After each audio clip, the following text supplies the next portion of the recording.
Shalom, perkenalkan nama saya Nur Cahaya Aritonang, NPM 230910326 dari Program Studi Pendidikan Guru Sekolah Dasar, di mana pada kesempatan kali ini saya akan membuat video yang berjudulkan Bunda Maria, di mana video ini sebagai UAS mata kuliah agama. Latar belakang. Bunda Maria adalah Bunda Allah dan Bunda Gereja. Ia adalah Ibu Yesus, anak Allah penyelamat dunia. Kedudukan Bunda Maria dalam gereja sangat istimewa. Ia adalah orang kudus terbesar melebihi para kudus lainnya karena peranannya dalam sejarah keselamatan umat manusia. Dan karena itulah ia sangat dihormati. Bunda Maria adalah Bunda Allah karena ia telah melahirkan Yesus Sang Mesias. Allah memilih Bunda Maria untuk menjadi Ibu Tuhan karena ia dipersiapkan secara khusus sehingga sejak dari dalam kandungan ia tidak berbuat dosa dan tetap perawan. Oleh rahmat dan perlindungan Allah, ia terlindungi dari segala noda dosa, ia hidup tanpa celah. Dan karena keterpilihannya menjadi Ibu Tuhan membuka kembali pintu surga yang telah ditutupi karena dosa Hawa. Ia juga ibu dari semua yang hidup. Bunda Maria adalah model iman yang harus diteladani, iman penuh penyerahannya. Terjadilah padaku menurut kehendak-Mu. Lukas 1 ayat 38.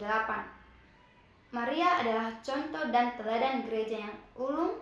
Keselamatan yang dinanti-nantikan kini terlaksana melalui Maria.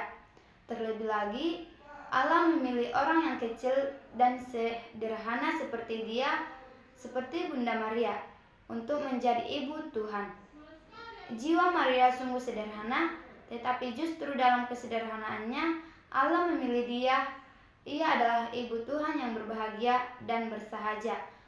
Lukas 1 ayat 48. Yang pertama, pengenalan Bunda Maria. Maria adalah seorang gadis belia yang diperkirakan lahir di kota Sephoris, sebelah utara Palestina, sebuah kota besar di mana bangsa Yahudi dan bangsa Romawi hidup berdampingan dengan damai. Sephoris adalah ibu kota Galilea yang memiliki banyak rumah yang indah dan sebuah gedung teater yang besar. Lulu lantak dilanda gempa bumi besar ketika Maria masih kanak-kanak.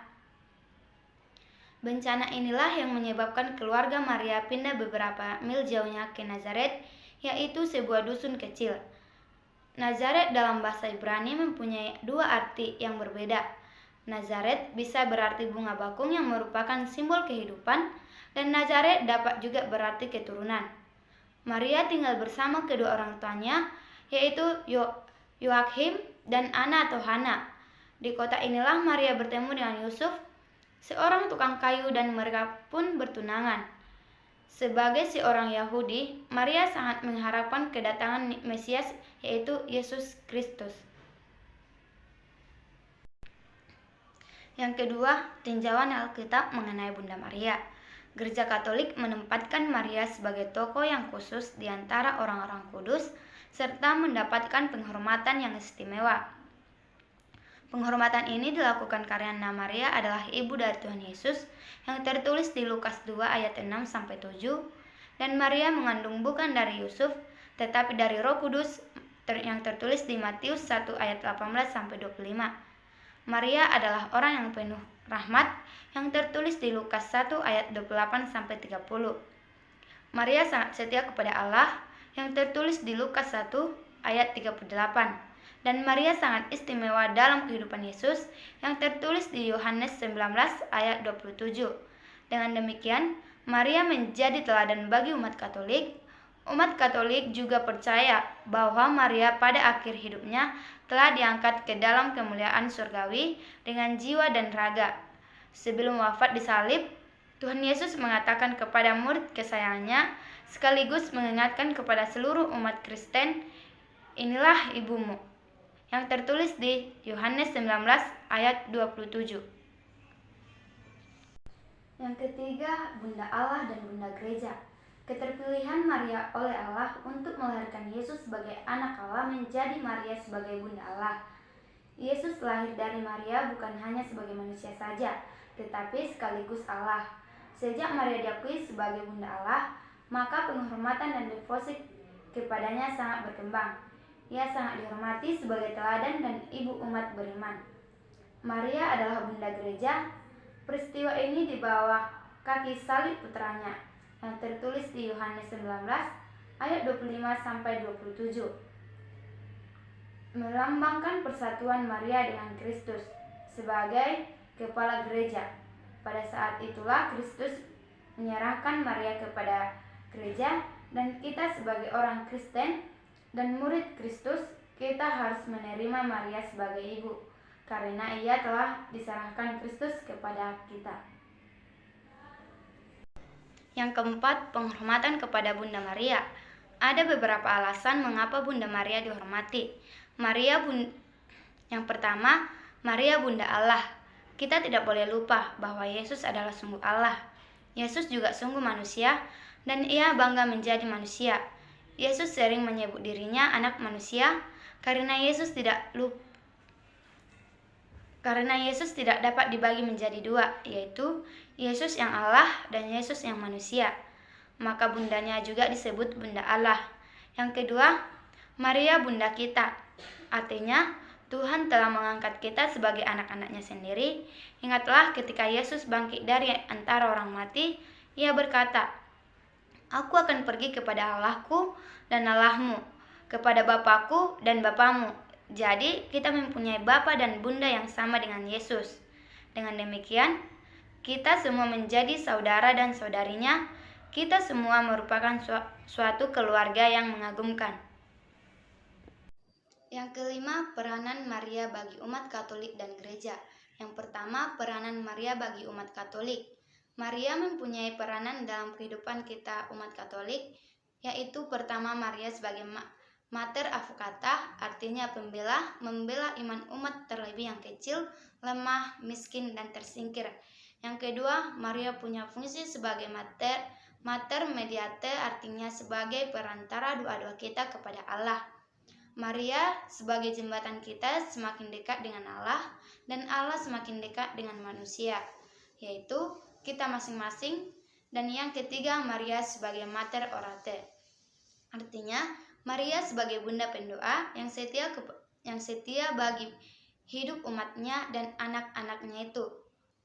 Dari peranan Bunda Maria, maka Gereja Katolik melakukan penghormatan atau devosi kepada Maria dalam bentuk Salam Maria, Rosario, Litani Santa Maria, Novena kepada Maria, dan doa Malaikat Tuhan, dan ziarah ke Gua Maria baik secara pribadi maupun kelompok. Yang kedua, peranan Maria bagi gereja. Sejak penyerahan Maria kepada gereja oleh Kristus di bawah salibnya, Maria mempersatukan dirinya dengan Kristus sebagai kepala gereja. Ia menjadi orang yang paling dekat dengan Kristus. Ia menjadi pengganti Kristus atau spons Kristi membela gereja. Karena peranannya sebagai membela ilahi, ia berada di antara Kristus dan gereja. Ia bersatu dengan Kristus sekaligus bersatu dengan gereja. Karena kedekatannya dengan Kristus dan gereja, karena kedekatannya dengan Kristus dan gereja, maka banyak devosi dan doa yang dipanjatkan kepada Allah melalui Bunda Maria terkabul, karena ia sangat berkenan di hadapan Allah. Yang keenam, devosi Maria bagi umat Katolik. Yang pertama, devosi Maria. Devosi Maria atau Hapedulia adalah seluruh kebaktian kepada Maria, Yesus dari Nazaret dalam bentuk puji-pujian, kagum, hormat, dan cinta dengan meneladani cara hidupnya sambil memohon bantuan pengantara doanya bagi gereja yang masih sedang dalam perjalanan ziarah menuju persatuan dengan Allah di tanah air surgawi. 3 elemen yang membentuk kesatuan inti devosi kepada Maria, yaitu A. Memuji Maria. Puji-pujian merupakan salah satu elemen inti devosi kepada Maria. Kitab suci sendiri mencatat pujian Elizabeth dan anak dalam rahimnya sebagai pujian paling pertama bagi Maria. B. Mencontoh Maria. Maria sebagai citra dalam hal iman, cinta kasih persatuan yang sempurna dengan Kristus. Gereja mengajarkan bahwa Maria adalah tipos gereja atau gambaran gereja, gambaran umat beriman dalam perjalanan menuju Allah. C. Memohon pengantara doa Maria. C. Memohon pengantara doa Maria. Doa kepada Maria lebih berarti dengan Allah, dan doa kita dimaksudkan untuk memperoleh rahmat yang hanya bisa diberkati oleh Allah seorang diri. B. Pelbagak-bagak.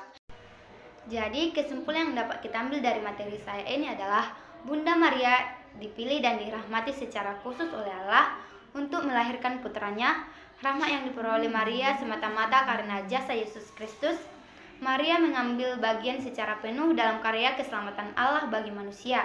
Karena melalui dialah juru selamat dilahirkan, karenanya ia menjadi Bunda Allah sekaligus sebagai Bunda Gereja. Sebagai ibu yang mempunyai rasa cinta yang besar terhadap gereja, kelembutan hati dan kedekatannya kepada Allah membuat dia menjadi tempat bagian anak-anaknya untuk datang memohon bantuan melalui doa-doanya. Ketaatannya yang sempurna kepada kehendak Allah menjadikan dia sebagai sangat berkenan di hadapan Allah sebagai ciptaan yang paling luhur dan sempurna. Imannya yang penuh penyerahan membuat dia sebagai tokoh terbesar dalam gereja yang patut diteladani. Namun bagaimanapun tingginya derajat Maria, ia tidak